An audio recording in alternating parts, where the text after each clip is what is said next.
Indiana Newsdesk is made possible in part by the following: IU Health Southern Indiana physicians, primary care and specialty care providers now accepting new patients in Bloomington and throughout South Central Indiana. siphysicians.org. IU Center for Applied Cybersecurity Research, working to improve cybersecurity and provide policy guidance through partnerships with industry, government, and academia. Main Source Bank, headquartered in Greensburg, Indiana, offering products and services to fit every stage of life. More information at mainsourcebank.com. Main Source, life needs a great bank. Member FDIC and equal housing lender. Smithville Fiber, the Gigacity Company.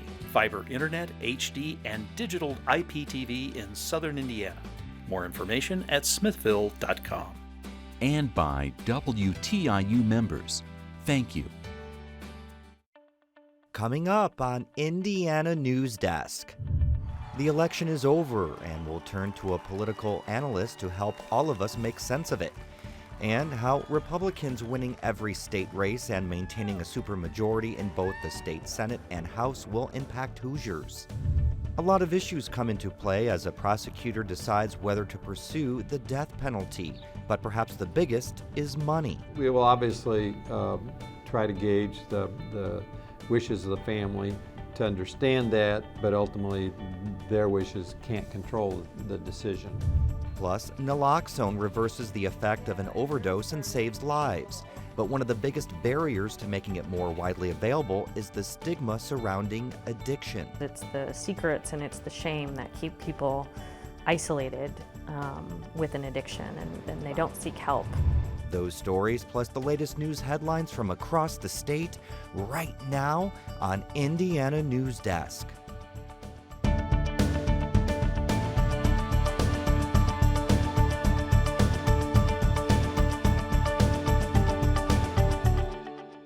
Welcome to Indiana Newsdesk. I'm Joe Wren. The political future of Indiana and the country is in front of us. Whether it's optimism or outrage, reactions are arriving. I'm fairly content with the way it came out. Like, this just really reflects the United States and what we stand for, and it's just disheartening. Governor Mike Pence will be heading to Washington as vice president. Pence greeted his supporters when he returned to the state on Thursday. Early voting in Indiana broke previous records by nearly 200,000 votes, but overall turnout is lower than expected. As of November 10th, with 99% of precincts reporting, the WTIU news team estimates voter turnout at about 56%. That's about 2% lower than 2012 and about 8% lower than 2008. Voter turnout among Hoosiers also varies by contest. For example, around 8,000 more Hoosiers voted in the U.S. Senate race compared to the presidential race. Official numbers from the Secretary of State's office are expected in a few weeks. Indiana Governor Mike Pence will be the 6th Hoosier to serve as the Vice President of the United States. He returned to Indiana yesterday after his victory with President-elect Donald Trump. J.D. Gray reports. Governor Mike Pence plans to finish his term as governor of Indiana. He flew back into his home state Thursday night, but the focus was on his forthcoming role as Vice President of the United States. A crowd of about 300 gathered to greet the Republican. They were energized. Current Lieutenant Governor and Governor-elect Eric Holcomb spoke with optimism about what he feels a Pence vice presidency could mean for Hoosiers. Just imagine how much we can do with a real partner in the White House. Just imagine what we can do when D.C. isn't breathing down our necks and stifling our innovation and creation and creativity with their overburdensome regulations. Then he introduced Pence to great fanfare.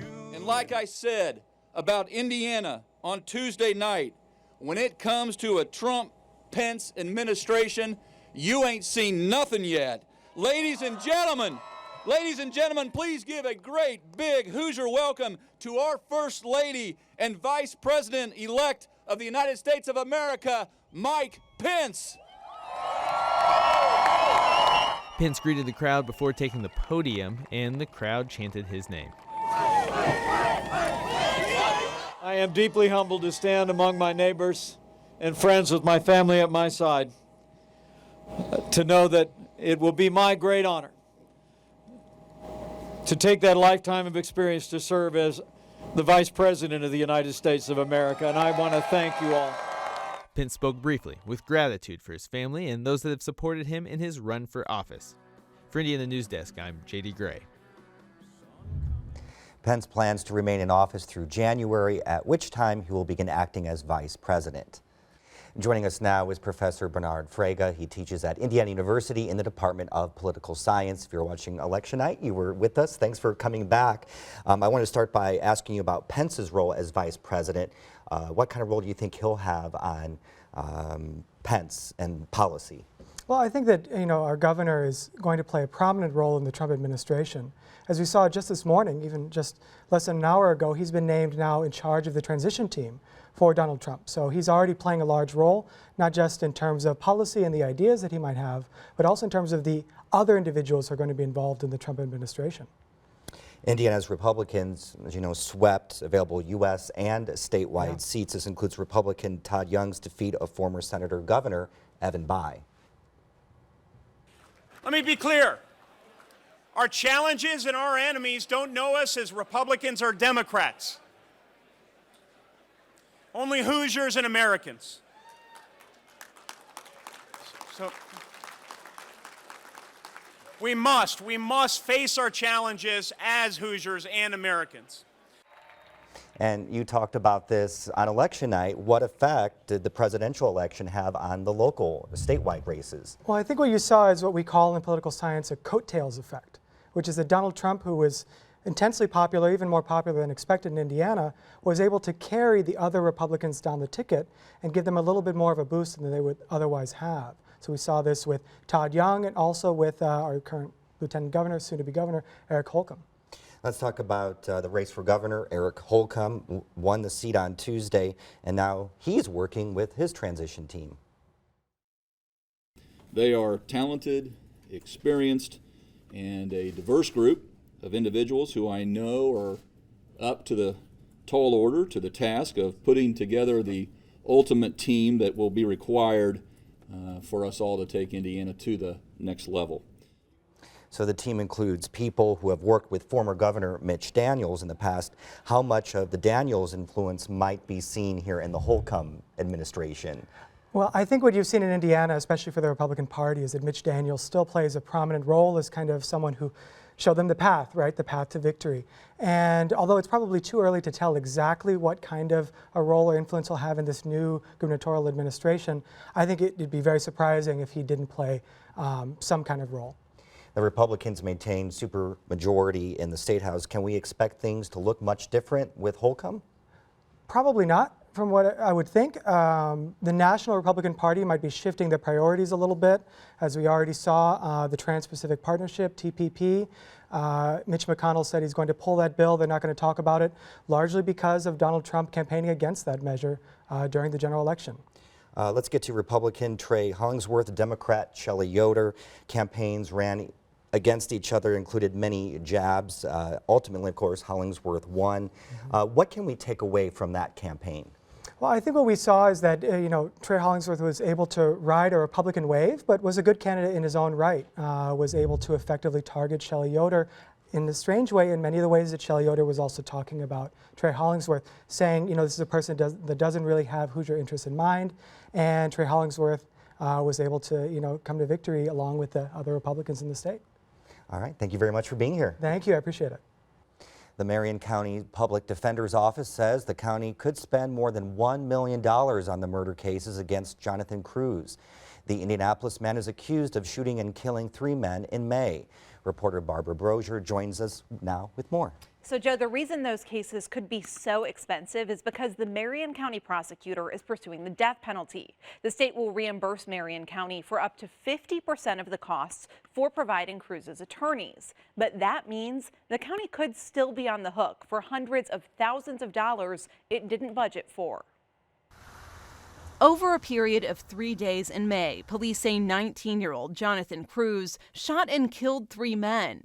Court documents say Cruz told a friend he was inspired by a 2013 horror movie called The Purge, where all crimes are made legal for 1 day a year. But Cruz is now facing the death penalty. It needs to be a thoughtful, deliberative decision and not a decision because you're mad. Marion County Prosecutor Terry Curry formed a review committee when he took office that considers whether the death penalty should be pursued in qualifying cases. He says it helps take the emotions out of the process. When a 7-year-old girl is murdered, when a baby is been killed by the boyfriend or the mother, I assure you that we are angry and furious every single time, that we're confronted with those circumstances, but that's why you need to step back from that and make it a thoughtful process. The panel considers several factors, including the evidence in the case, the defendant's criminal history, and whether there are any substance abuse issues. The prosecutor's office also talks to the families of victims. We will obviously try to gauge the wishes of the family to understand that, but ultimately their wishes can't control the decision. One factor that does not play a large role in deciding how to move forward is the cost of death penalty cases. According to a 2015 Legislative Services Agency report, death penalty cases cost, on average, nearly 10 times as much as pursuing a sentence of life without parole. Certainly as a secondary consideration that, I know it's going to then end up costing the county in terms of additional cost for the public defender's office, the court staff, court security.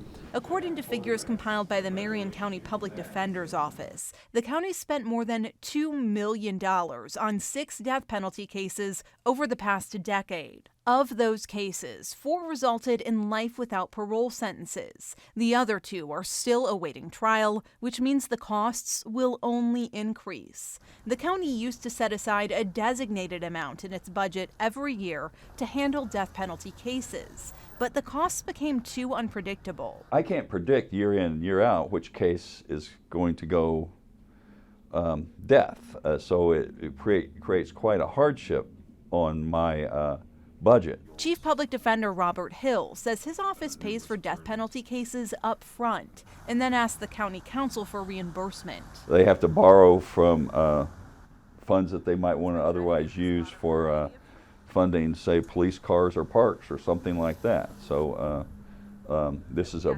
really big problem. The state will also pitch in up to 50% of the costs for a death penalty case, but Hill says it's still a huge financial burden for the county, one he doesn't think is worth the payoff. If you think about it, all the money we spent, it just doesn't make sense to me. It's just simply not worth it, not worth the distortion we have to go through, the budgetary distortion we have to go through to get the job done. So far, the Public Defender's Office has only spent $320 on the Jonathan Cruz case, but Hill says his office is just getting started.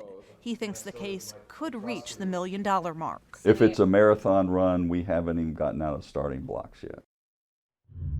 Other counties have paid for death penalty cases by raising taxes and dipping into their road funding. The Marion County prosecutor has filed 4 death penalty requests in his more than 5 years in office. He says one of the reasons he established this review panel for the cases is because his predecessor filed 29 death penalty requests over a period of 16 years. Only one of those cases resulted in the defendant going to death row.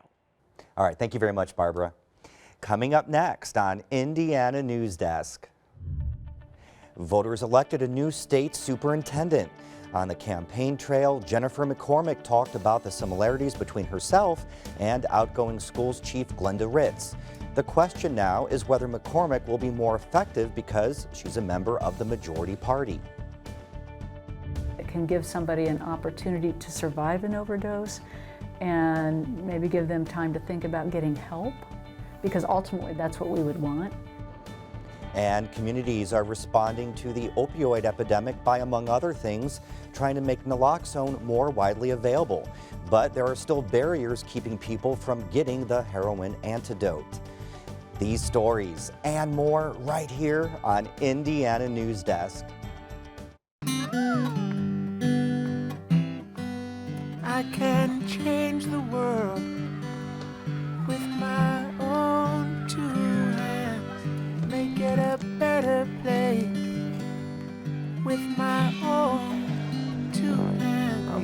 make it a brighter place. With my own two hands, I'm gonna help the human race.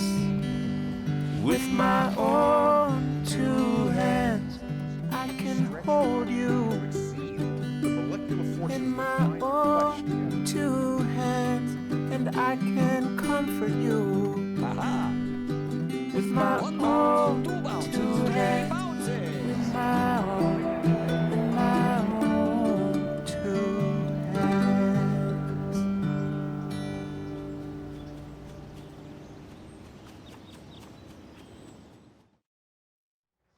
Welcome back to Indiana Newsdesk.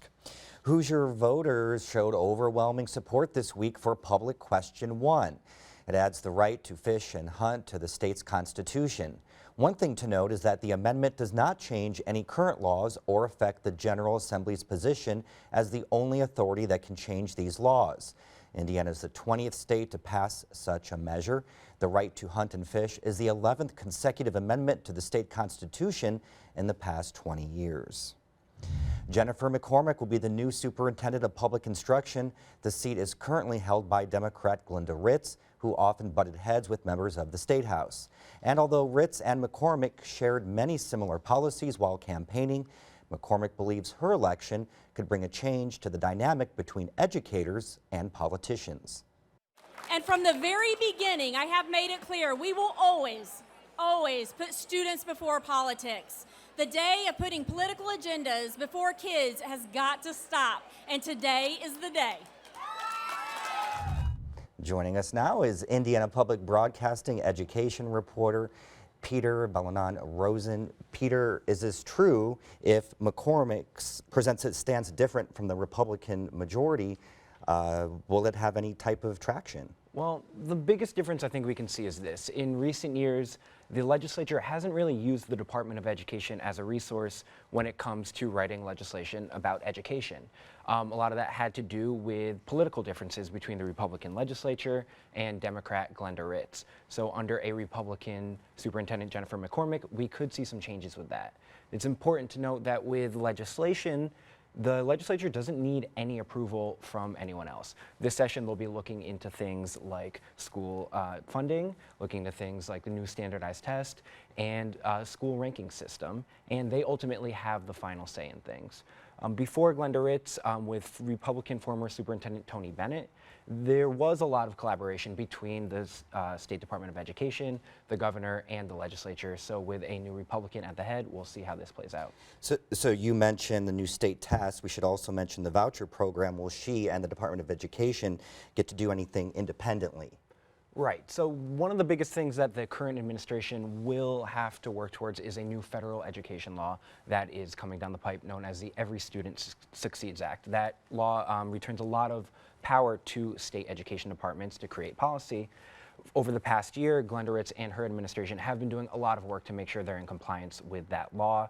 When McCormick takes over the role in January, she'll only have a few months to tweak the law before an expected March deadline to get that to the federal government. Our team did speak with McCormick this morning, and she said that her and Glenda Ritz will be meeting next week to talk about that. And really quick, we have about 15 seconds, but what can we expect from President-elect Donald Trump on education? Well, so some things are still up in the air, but he has been pushing hard for a lot of school choice. He's been touting this $20 billion school choice program. Where that money will actually come from to fund that is still hasn't been named yet. All right, thank you very much, Thank Peter. you.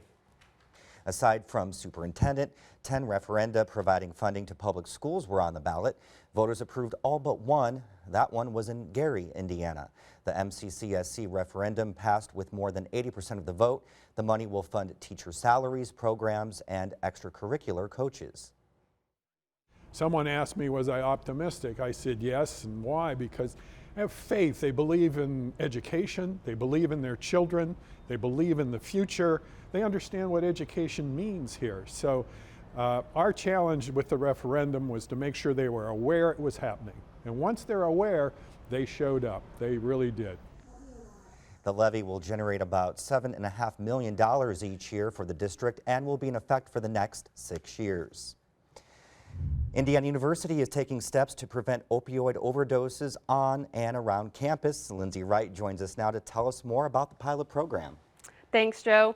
The Indiana University Health Center on Bloomington's campus is working with the nonprofit organization Overdose Lifeline. And through a grant program, the center now has the overdose antidote naloxone available on campus. But there are still barriers for students.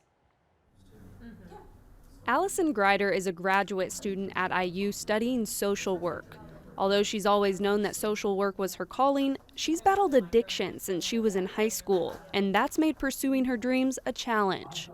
I know that especially on a big college campus where it's like a party atmosphere, people aren't wanting to get completely sober. You know, if they realize they have a problem or if they're experimenting with something, that's not the first thing on their mind.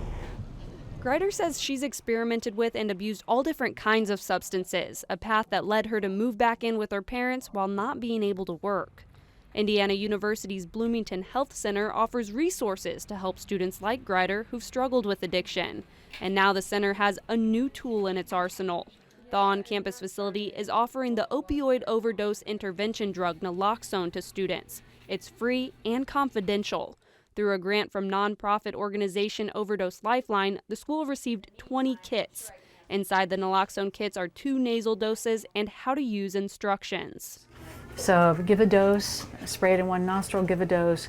If there's not been a response in 5 minutes, typically recommended to try another dose.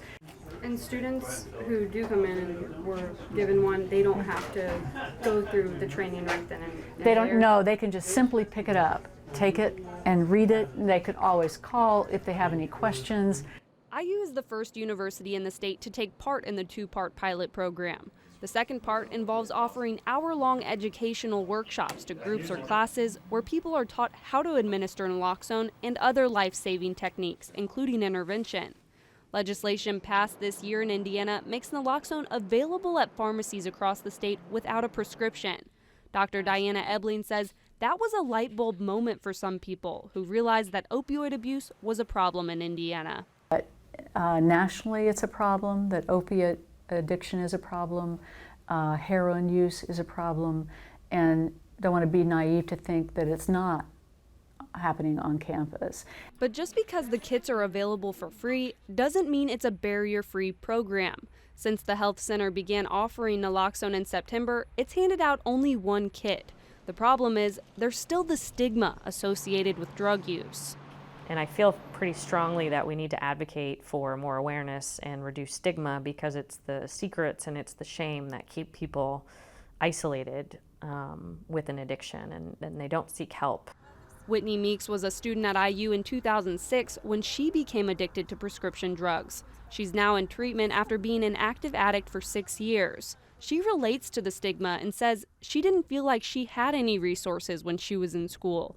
She calls the grant program progressive and says she wants to see it pushed even further. I would even go as far as to have it in dorms, RAs be educated on the problem and know how to administer the Narcan. I mean, it would just be a shame not to do that. Grider says she thinks the conversation surrounding drug addiction on campus has shifted over time. She entered a 12-step recovery program that helped her get back on her feet and back in school. But she says addiction is a lifelong struggle and says offering free naloxone is as necessary as having AEDs on campus. You know, the ways we talk about it have changed where, you know, before it was those people have something wrong with them or they just make bad choices to, well, now it's a disease and they need help. For Indiana Newsdesk, I'm Lindsay Wright. Right now, those kits are free. Daniel says once all of the kits are gone, they will be replenished. But Joe, they're unsure, you know, in the future whether they'll be able to continue funding those. Thank you very much, Lindsay. Today is Veterans Day, and a special project from Indiana University is creating a new way for you to remember a loved one who served in the military. IU's Golden Book includes handwritten names of every member of the armed services that has attended the university from the War of 1812 through World War II. It sits in the Student Union, but soon you will be able to access the book from anywhere on a new website. So if somebody says, my great-grandfather went to IU, they served in World War II, you might be able to go back and find their name and find out that information. But also for our newer veterans, so our Vietnam vets, our Korea vets, our Iraq and Afghanistan, Gulf War vets, this will be a chance for them to enter their information as well so that their name will be able to be in the book for the future as well. The online database is located at goldenbook.iu.edu. The IU men's basketball team kicks off its season tonight with a matchup against number 3 Kansas. It's a big game, a big test for IU, ranked number 12. Tip time is set for 9 p.m. And that's the end of this program, but our work continues online as we cover the news throughout the week at WTIUnews.org. Have a great weekend.